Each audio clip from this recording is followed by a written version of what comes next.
दोस्तों नमस्कार, मैं हूं शीतला तिवारी। दोस्तों, अमित शाह जो है प्रधानमंत्री पद के लिए लगातार परेशान हैं। इसीलिए नरेंद्र मोदी और अमित शाह यह चाह रहे हैं कि उत्तर प्रदेश से योगी आदित्यनाथ का जो करियर है वो समाप्त हो जाए, क्योंकि यह बात अमित शाह को अच्छे से पता है कि योगी आदित्यनाथ का जो जज्बा है और योगी आदित्यनाथ के जो कानून व्यवस्था को लेकर के और पब्लिक यानी जनता को लेकर के जो योगी आदित्यनाथ की तारीफ़ है, जिस हिसाब से योगी आदित्यनाथ कार्य कर रहे हैं, उत्तर प्रदेश समेत पूरे देश में योगी आदित्यनाथ की मांग है, तो इनको लगता है कि प्रधानमंत्री का उत्तराधिकारी यानी नरेंद्र मोदी का उत्तराधिकारी और देश का अगला प्रधानमंत्री योगी आदित्यनाथ ही होंगे। हालांकि उत्तर प्रदेश की अगर कुर्सी खाली हुई तो आप यह तय मान के चलिए कि उत्तर प्रदेश के मुख्यमंत्री के तौर पर ब्रजेश पाठक या केशव प्रसाद मौर्य जो है वह विराजमान होंगे, इसमें कोई दो राय नहीं है। एक सामान्य है और एक ओबीसी है। यानी कहने का तात्पर्य यह है कि 2017 के चुनाव के बाद से ही केशव प्रसाद मौर्य को यह लग रहा है कि लगातार जो है वह मुख्यमंत्री जो केशव प्रसाद मौर्य हैं वह मुख्यमंत्री की लड़ाई में लगातार हैं और उनको लग रहा है कि उत्तर प्रदेश के मुख्यमंत्री का जो कुर्सी है वह कभी न कभी केशव प्रसाद मौर्य को मिल जाएगा। अगर सामान्य तौर पे देखा जाए कि सामान्य से यानी अग्रणी जात से अगर ब्राह्मण से देखा जाए तो ब्रजेश पाठक भी कहीं पीछे नहीं है। ब्रजेश पाठक को भी लग रहा है कि कहीं न कहीं हम चुनाव में भी आगे हैं और डिप्टी सीएम उत्तर प्रदेश के हैं, तो कहीं ना कहीं हमको भी उत्तर प्रदेश का कुर्सी मिल जाएगा। तो आप समझ लीजिए कि हालांकि डिप्टी सीएम यानी हालांकि उत्तर प्रदेश के जो दोनों डिप्टी सीएम हैं केशव प्रसाद मौर्य और ब्रजेश पाठक, यह दोनों जो है अमित शाह के करीबी बताए जाते हैं, क्योंकि लोगों का जो सोच है वह यही बताता है कि अमित शाह के यह दोनों करीबी हैं और कुल मिलाकर के राजनीति में इनको अब डिप्टी सीएम बनाने में अमित शाह का अहम योगदान रहा है। उसके बाद आप आ जाइए कि लगातार दबाव अमित शाह बना रहे थे आपके दारा सिंह चौहान और ओम प्रकाश राजभर के बारे में। तो ओम प्रकाश राजभर और दारा सिंह चौहान यह दोनों जो नेता अभी हाल में जो कैबिनेट में शामिल हुए हैं और जिनमें दोनों को मंत्रालय दिया गया है, तो कहने का तात्पर्य यह है कि इनको भी लगातार अमित शाह बराबर दबाव बना रहे थे कि इनको मंत्रिमंडल में शामिल किया जाए। लेकिन योगी आदित्यनाथ इनके क्रियाकलाप और इनके कुछ उल्टा सीधा बयान भाषणबाजी की वजह से इनको मौका नहीं दे रहे थे। लेकिन पहला जब मंत्रिमंडल का विस्तार हुआ यानी 2022 के बाद जब पहला मंत्रिमंडल का विस्तार हुआ तो उसमें इन दारा सिंह चौहान और ओम प्रकाश समेत जो है 4-5 मंत्रियों को योगी आदित्यनाथ ने मौका दे दिया। अब करीब करीब आप समझ लीजिए कि योगी आदित्यनाथ के जो इर्द गिर्द जो मंत्रालय मंत्रिमंडल में उनके जो लोग हैं वह कहीं ना कहीं अमित शाह से टच हैं, यानी अमित शाह की लाइन में है। जो रिमोट कंट्रोल जो अमित शाह और नरेंद्र मोदी का चल रहा है, उस रिमोट कंट्रोल का जो भाग है वह योगी आदित्यनाथ के मंत्रालय में है। अब कुल मिलाकर के आप ये समझ लीजिए कि योगी आदित्यनाथ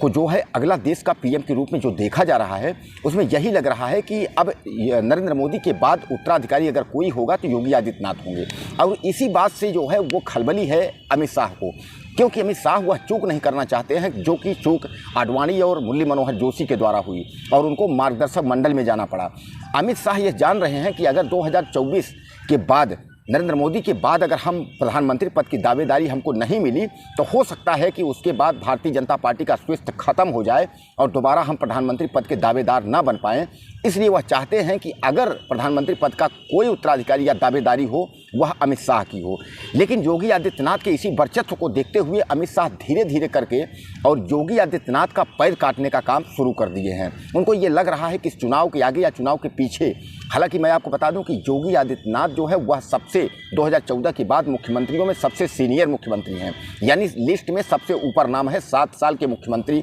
योगी आदित्यनाथ हैं, क्योंकि आप जानते हैं कि जितने भी मुख्यमंत्री 2014 के बाद बने हैं किसी का कार्यकाल 2 साल, 2.5 साल, 3 साल, 4 साल के ऊपर किसी का कार्यकाल है नहीं, बराबर मुख्यमंत्रियों को बदल दिया जाता है। लेकिन जब हम बात करें योगी आदित्यनाथ की, वह सबसे सीनियर मुख्यमंत्री हैं और सवाल यह है कि योगी आदित्यनाथ उत्तर प्रदेश की कानून व्यवस्था खुद देखते हैं। वह किसी के रिमोट कंट्रोल पे जो है चलने वाले आपके नेता नहीं हैं, जैसा कि नरेंद्र मोदी और अमित शाह पूरे देश के जो मुख्यमंत्री हैं उनको रिमोट पे चलाते हैं और जो रिमोट पर काम नहीं करता उसको तुरंत जो है बदल देते हैं। अब यही जो जिक्र है वही जो हम आपसे कर रहे हैं कि कुल मिलाकर के केवल मात्र जो है एक जो अमित शाह को खाया जा रहा है वह यही है कि प्रधानमंत्री की दावेदारी, क्योंकि देश पूरा जो है वह योगी जो है योगीमय हो गया है। चाहे राम भक्ति के मामले में हो, चाहे देश अयोध्या मंदिर के मामले में हो, चाहे उत्तर प्रदेश समेत देश के किसी भी राज्य में हर व्यक्ति यही कहता है कि योगी आदित्यनाथ जैसा प्रधानमंत्री चाहिए और हमारे राज्य में योगी जैसा मुख्यमंत्री चाहिए। और इसीलिए देश जो है कुल मिलाकर के आपको मैं बता दूं कि योगी आदित्यनाथ जो मुख्यमंत्री उत्तर प्रदेश में है, तो देश भी यही चाह रहा है कि इसके बाद योगी आदित्यनाथ ही देश के प्रधानमंत्री बने। और जब देश के प्रधानमंत्री बनेंगे तो जो उत्तर प्रदेश में कानून व्यवस्था का जो राज चल रहा है, यह पूरे देश में जो है कानून व्यवस्था का राज चलेगा और पूरा देश जो है सोने की चिड़िया हो जाएगा। लेकिन दोस्तों सवाल यहाँ नहीं रुकता है,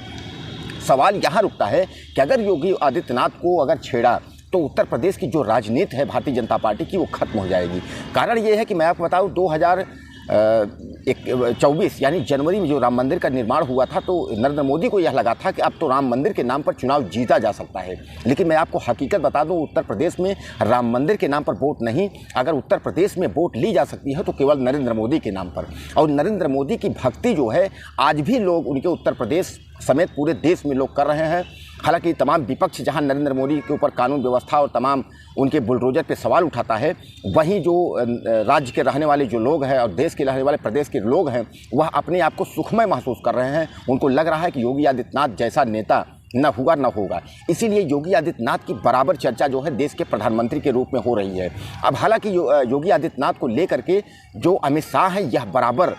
पैर काटने में लगे हुए हैं, इसलिए कि अमित शाह ने यह योगी आदित्यनाथ को न्योता दिया था कि 2024 के चुनाव में सांसद का चुनाव आप लड़ करके आप दिल्ली आ सकते हैं। और दिल्ली में आने का मतलब उन्होंने संकेत भी दिया था कि गृह मंत्री, रक्षा मंत्री आप बन सकते हैं। लेकिन योगी आदित्यनाथ ने चुप्पी साध ली, क्योंकि योगी आदित्यनाथ को यह पता है कि अगर हम चुनाव लड़ करके दिल्ली अगर जाएंगे तो वहाँ पीएम पद के लिए जो है वहाँ मारामारी हो जाएगी और बीजेपी में भगदड़ मच जाएगा। क्योंकि योगी आदित्यनाथ की ही टीम के लोग, भारतीय जनता पार्टी की ही टीम के लोग यह नहीं चाहते कि योगी आदित्यनाथ देश के प्रधानमंत्री बने, लेकिन देश पूरा चाहता है कि योगी आदित्यनाथ देश के प्रधानमंत्री बने।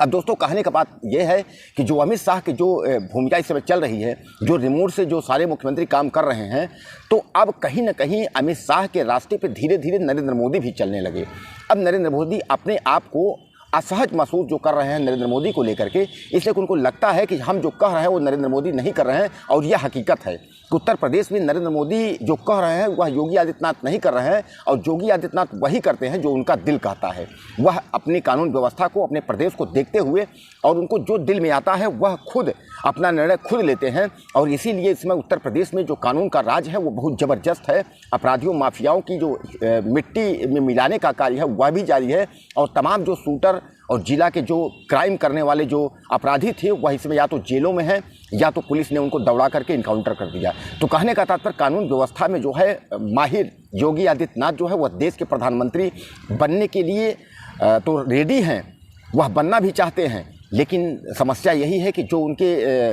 तमाम मंत्रिमंडल में और तमाम अमित शाह जैसे लोग जो बैठे हैं दिल्ली में हाई कमान, इन लोगों की जो है यह सोच नहीं है कि योगी आदित्यनाथ जो है वह प्रदेश के प्रधानमंत्री बने, देश के प्रधानमंत्री बने। कारण ये है कि इसलिए कि वह लोग यह जानते हैं कि अमित शाह नंबर में हैं, और इसीलिए अमित शाह को यही बात खाई जा रही है बराबर कि योगी आदित्यनाथ जब तक रहेंगे तब तक जो है हम प्रधानमंत्री पद के दावेदारी हमारी नहीं बन पाएगी। इसीलिए योगी आदित्यनाथ का राजनीति और योगी आदित्यनाथ को उत्तर प्रदेश से हटाने का और राजनीति को खत्म करने का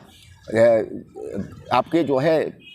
अमित शाह कोई कोर कसर जो है छोड़ना नहीं चाहते हैं। और बराबर जो आंतरिक जो मामला चल रहा है वो भारतीय जनता पार्टी में वो ठीक नहीं चल रहा है। लेकिन मैं आपको बता दूं कि उत्तर प्रदेश में अगर योगी आदित्यनाथ को अगर छेड़ा गया तो उत्तर प्रदेश में 80 सीट जो अभी लोकसभा चुनाव की जो सांसद की है 2024 की, तो लेने के देने पड़ जाएंगे। इसीलिए मैं आपको बताऊं कि उत्तर प्रदेश समेत पूरे देश में योगी का जो है वो जिक्र जो किया जा रहा है वह यही जिक्र किया जा रहा है कि अगर योगी आदित्यनाथ को मुख्यमंत्री पद से हटाया गया या उनको छेड़ा गया, किसी भी प्रकार की उनको दिक्कत पहुँची, तो उसका परिणाम भुगतने को बीजेपी तैयार रहे। दोस्तों हमारे वीडियो को आप ज़्यादा से ज़्यादा शेयर कर लीजिएगा, चैनल को हमारे आप सब्सक्राइब करना ना भूलिएगा। आपका भाई हूँ, और हमें कमेंट बॉक्स में आप ज़्यादा से ज़्यादा लिखिएगा कि आप योगी आदित्यनाथ के बारे में क्या सोचते हैं और दिल्ली राजनीति के बारे में क्या सोचते हैं, अगला प्रधानमंत्री के रूप में किसको देखना चाहते हैं। अगर उत्तर प्रदेश में आप केशव मौर्य को मुख्यमंत्री देखना चाहते हैं या ब्रजेश पाठक को मुख्यमंत्री देखना चाहते हैं या किसी और को, तो भी हमें आप ज़्यादा से ज़्यादा कमेंट करिएगा। और देश के प्रधानमंत्री पद पर अगर योगी आदित्यनाथ को देखना चाहते हैं तो भी मुझे आप ज़्यादा से ज़्यादा कमेंट करिएगा। मुझे आपके कमेंट बॉक्स में मैसेज का इंतजार रहेगा। नमस्कार।